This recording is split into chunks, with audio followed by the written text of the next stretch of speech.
What's up guys, this is Ben. This is my top 8 tips and kind of hidden features within Lightroom Classic.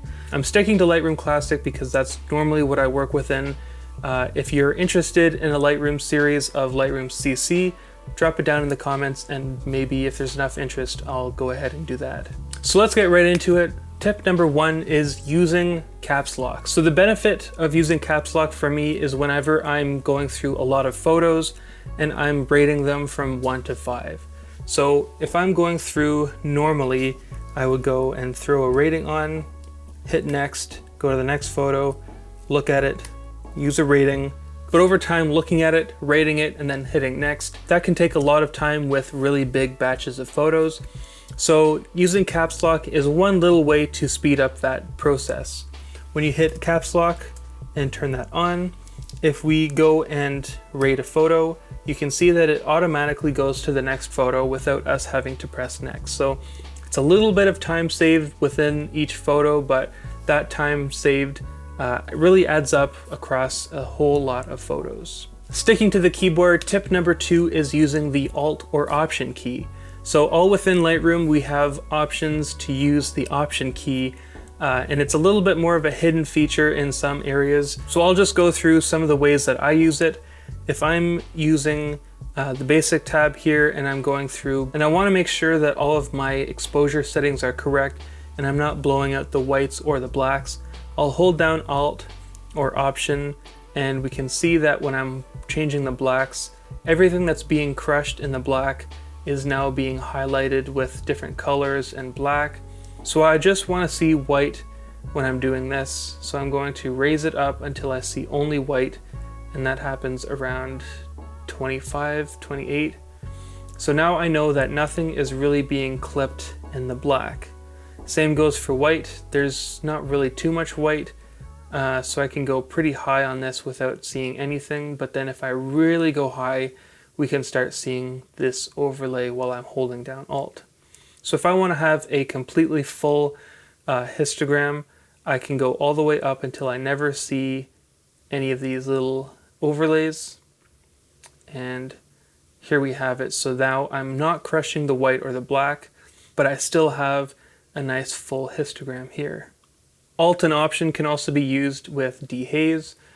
We can see that as we're dehazing, we're starting to clip the black as well, so we want to make sure that we're not doing that. In the tone curve, Alt can also be used to make a little bit more finer adjustments. You can see that if we want to go straight up, it lets us without being too picky, but we can also move around, we can move side by side and up and down. So it doesn't lock us the way that holding Shift only lets us go up and down. It lets us move around, but you can see that it's moving a lot slower than my mouse, letting me use a little bit finer adjustments in the tone curve. Doesn't really do much in the HSL color tab, but you can see that when I'm holding down the Option key, it says Reset Saturation. And this is nice because normally if we wanted to go through and reset, we would have to go through and double click on each one individually. But now if we hold down Option, we can click Reset Saturation all at once and this all goes away. And this happens with tone, presence as well. Here we can reset tone, reset the presence, nice and quick to reset them all. Alt can also be used the same way in the color grading tab as it is in the tone curve. It just lets you move around this wheel a little bit more on a finer scale. So normally without holding Option or Alt, we can go pretty crazy with how far and fast this moves. But holding Alt lets us move a little bit slower, letting us do a little bit finer adjustments. And then finally, we can also go into the Detail tab and use the Alt key to use to get some a little bit finer results. Go Masking, Radius, Detail, and Sharpening. Same with Noise Reduction. We can use Alt to see a black and white just to see a little bit clearer.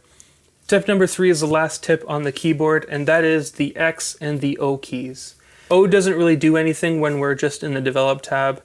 X flags a photo as rejected, so I don't really ever use this. If I'm rejecting a photo, I'll usually just set a rating as 1 star. To get rid of this rating, we can use U, and that'll remove the rejected flag.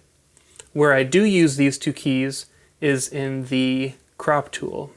So if I wanted to crop this for Instagram, I would go to 4:5, and now we have a nice 4:5 ratio. But I'm seeing all these weird lines here, and I just want to see like a rule of thirds or a straight cross in this overlay. So I'm going to hit O. Now we can see all these different overlays and cycle between them. And we can also hold Shift and O to rotate between different angles of that one specific overlay. The X key, however, is to rotate this crop overlay. Let's say we had a landscape photo and we wanted to crop it to 4:5. We hit X. Now we have a 4:5 ratio in the horizontal aspect ratio. But then if we open up a vertical profile photo, this long aspect ratio doesn't really work well, so we can hit X again. That'll rotate it back to vertical, and now we have the Instagram 4:5 ratio here. Tip number 4 is fairly similar to part of the option key tip, but this is clipping. So clipping is basically within this histogram we have these two little arrows, and these let us know what part of the image is being clipped. So if I click on this little arrow, we can see this little amount of blue here and here. And then if I lower the black, more of this blue comes in saying, hey, this is a lot of black, you're crushing all of this and this isn't good. So we want to raise the black until we don't see this amount of blue. Same with option, but just looks a little bit different. We can still see the photo, but this overlay appears a little bit different than holding option. Same with the whites. If I select this top arrow and I raise the exposure and then I start raising the whites, we'll start seeing some red appear, and this is saying all of this white is blown out and there's too much white in this area basically. So that is the exposure clipping triangles within the histogram. Staying within the histogram, tip number 5 is being able to drag around the histogram. So sometimes we can see within the histogram here we have a very left favored histogram. So we can fix this by using the tone sliders and fixing it by dragging these around. But sometimes it's just easier to work within the histogram. And you can see that while I'm hovering over the histogram, different sections are being highlighted. And then if you look down on these numbers here, these correspond to different areas that I'm hovering over. So in the histogram, you can actually drag left and right to change the exposure of these different sections. I guess that makes it just a little easier sometimes. Now we have a nice full histogram. Well, we can start working and changing this up like that. So this is quite a different workflow than working with the sliders, which I think most people are used to. I still haven't really gotten used to using the histogram for my exposure by dragging it around, but it is an option. It is something that you can do if you want to do. Tip number 6 is a fairly similar kind of feature in Lightroom, but this is within the tone curve and also within the HSL tab. We can see both of these tabs here have this little dot or a button, whatever you want to call it. So this is basically, you click on this, and now, I think I mentioned this in the first or second video, but basically as we move this around, you can see on the tone curve there's a little dot that's following the luminance of the specific dot underneath my mouse point. And this lets me select a specific luminance on the photo and change the tone curve according to that specific luminance. So one way that this could be useful is if I go to this really dark area, I can raise this up and then lower down the bright areas. Doesn't look the nicest, but now we have a little bit better sight within the dark areas and the lighter areas. From there you can probably go in and change up on the tone curve itself, but also using this little dot as well. And the dot works the same with HSL. I'm going to turn off the tone curve. Let's raise some exposure a bit.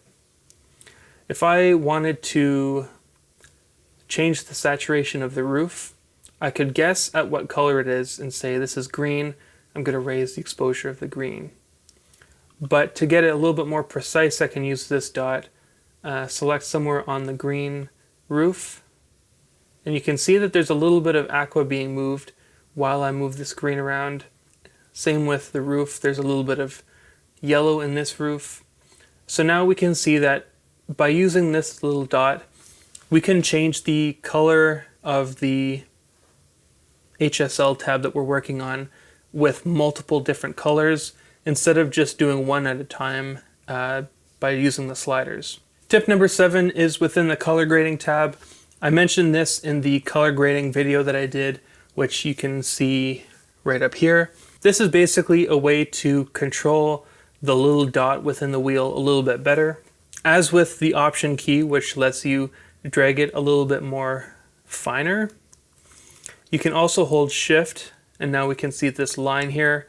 This lets us change only the saturation on the wheel, and then command lets us change only the hue of the wheel. So this lets us use the wheel a little bit more detailed. You can use the sliders here, but using shift and command lets you use it a little bit on a more finer scale. You can see that there's a little ring here. As we move the saturation around, that ring changes size. Command, shift, command. So that's one fun tip in color grading to help you use the wheel a little bit better.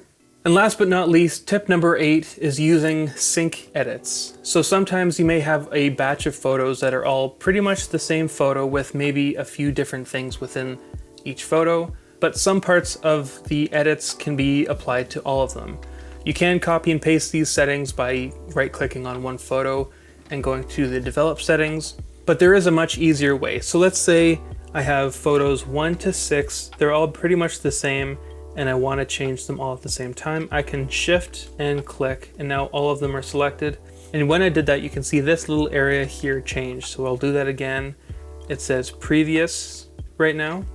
And then when I shift and click, it changes to sync with this little light switch. If I turn the light switch on, this auto syncs. And if I click on sync, we can select specific things to change. So I usually just do auto sync. And now if I change the exposure, it'll say exposure updated for 6 images. So now we can see the previews say that all the exposures of these images got changed at the same time. And that's all thanks to auto sync. So this really speeds up your workflow when you're working with multiple images at the same time. Muy bueno, as the Spanish would say. And that is tip number 8 out of 8. Thanks for watching this video. This was video number 3 of 5 of our January's tutorial for Lightroom series. Next up, we'll be doing an advanced edit within Lightroom Classic. So make sure you're subscribed if you haven't already, and drop a big like on this video if you enjoyed it. Drop a comment as well if you're missing any info or you want another video on a similar or different topic. And I guess I will catch you guys in the next one. Peace.